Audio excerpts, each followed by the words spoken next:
Te invitamos a ver este extracto del curso de Memorias de Cálculo. No te pierdas la segunda edición el 21 de octubre. Para la parte de la caída de tensión, ¿no?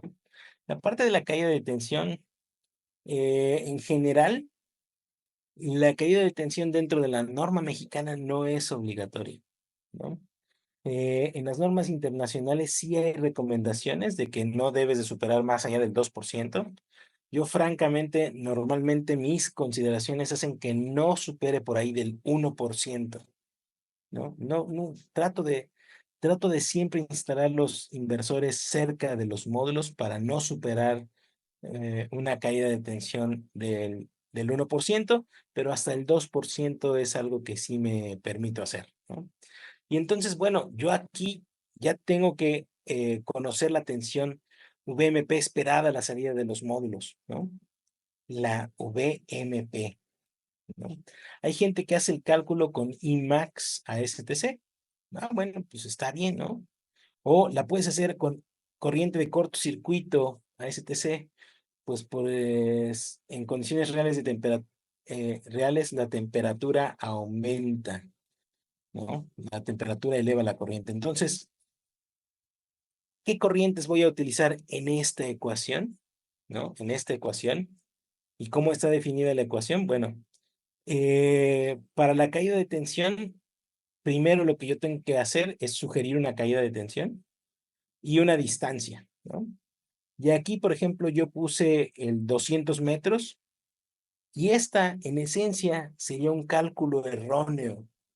¿Por qué un cálculo erróneo? Aquí yo me fui al límite de los 200 metros. ¿Se acuerdan cuál era la longitud máxima de conductores que teníamos que tener para que funcionara de forma correcta la protección de falla por alto? 80, 80 metros. Muchas gracias. Entonces, la L máxima que yo debería de poder poner es 80 metros. ¿Por qué aquí puse 200? En realidad puse 200 porque hay un documento técnico de esta empresa de inversor, que es Huawei, que dice que su inversor puede ver, pues, su inversor tiene una protección de falla por arco que puede ver hasta 200 metros para inversores trifásicos, ¿sale? Y entonces, eh, esta diapositiva la quise dejar así. mm, No es el ejercicio que estamos resolviendo, pero es para comentarles que esto se saca también de documentos técnicos. Si yo no traigo ese documento técnico en la mano, el máximo valor que una unidad verificadora me debería de poder permitir es 80 metros, ¿sale? El máximo. Entonces, bueno, aquí en particular, pues puse el de 200 porque tengo una ficha técnica que avala eso. ¿Y dónde lo meto? Pues lo meto en esta ecuación y calculo la resistencia máxima del conductor a instalar. Es tensión mínima esperada, 719. ¿De dónde vamos a sacar nosotros para nuestro ejercicio la tensión? Pues de lo que nos mandó nuestro amigo Orlando, ¿no? La tensión máxima esperada, ¿no? La tensión máxima esperada. De esta tablita la vamos a sacar. ¿Qué condiciones? ¿Se acuerdan qué condiciones eran las que teníamos que corroborar? ¿Cuándo tenemos la tensión mínima esperada, compañeros? Cuando hay una alta temperatura, ¿no? Cuando hay una alta temperatura. Esa es la peor de las condiciones. Entonces, de la tablita que nos hizo favor, aquí está, la tensión mínima esperada a 1000 watts por metro cuadrado. Miren, la norma me dice que puedo utilizar, ¿se acuerdan cuáles eran las condiciones de alta temperatura? Estaba en 70 grados de temperatura del módulo, ¿no? Y si yo me voy aquí a la parte de temperatura de operación del módulo, esos 70 grados corresponden básicamente a 40 grados centígrados de temperatura ambiente. La temperatura del módulo se va a 71.3. Orlando dice, no, yo me voy a ir más allá, ¿no? Yo lo voy a calcular a 45 grados centígrados. ¿Por qué?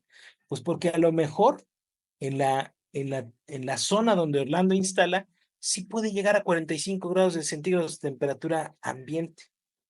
Y entonces él dice, bueno, 45 grados centígrados de temperatura ambiente me va a llevar a una temperatura de módulo de 76.3 grados, y eso con una irradiancia de 1000 watts por metro cuadrado me da una tensión máxima de mi cadena, de mi módulo, de 37.51 volts. ¿Sale?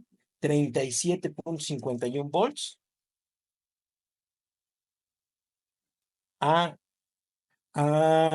quedamos que eran 45 grados centígrados de temperatura ambiente y a